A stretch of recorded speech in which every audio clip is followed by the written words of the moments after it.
duubaya oo saaray waa beelweynta mudulloodka uu suldaanka wakiilkaya beelweynta aan jeclahay ee lagu faano ee xabargidid waxaa u duubaya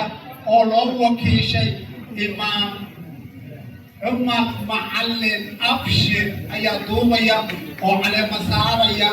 oo qayb ka ah duubidda caleema saarka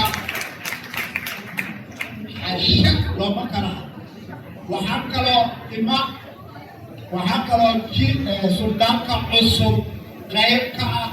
cimaamadiintiisa caleema saarkiisa markan waxaa la guddoonsiinayaa kitaabkii shareecada islaamka oo ummadda baabuurtaan iyo ummadda soomaaliyeedba uu ku dhaqi lahaa oo ugu kalsooni lahaa jiif caaqil asad cabdulla geese ayaa guddoonsiinaya waa markan kitaabkii ayaa la guddoonsiinayaa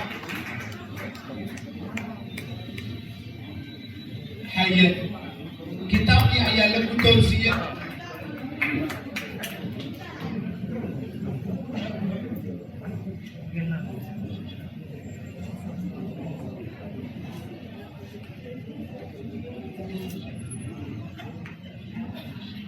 suldaanka beelweynta beelaha shanaad la isku yiraahdo ha soo dhowaado si uu duubka caleemasaarka uga qayb qaato soo dhowoo suldaan waa karta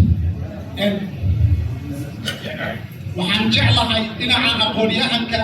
in aan soo dhoweeyo cali cumar abati oo qowmiyadda banaadiriga gaar ahaan beelweynta reer faqi ee culimmada qowmiyadda banaadiriga magacooda ku caleemasaaraya oo qayba ka ah caleemasaarka munaasabadan loo sugay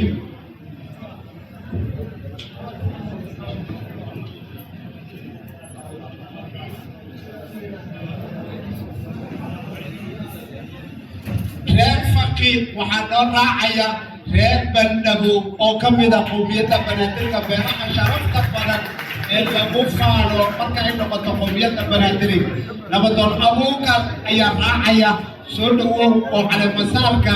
qayba ka ah banaadiriga qaybahooda kala duwan waxaa haddan caleemasaarka wada beelweynta reer faqi oo aqoonyahan doctor cali cumar abati oo wakiil ah oo loo caleemasaaray كبر أو حتى نصر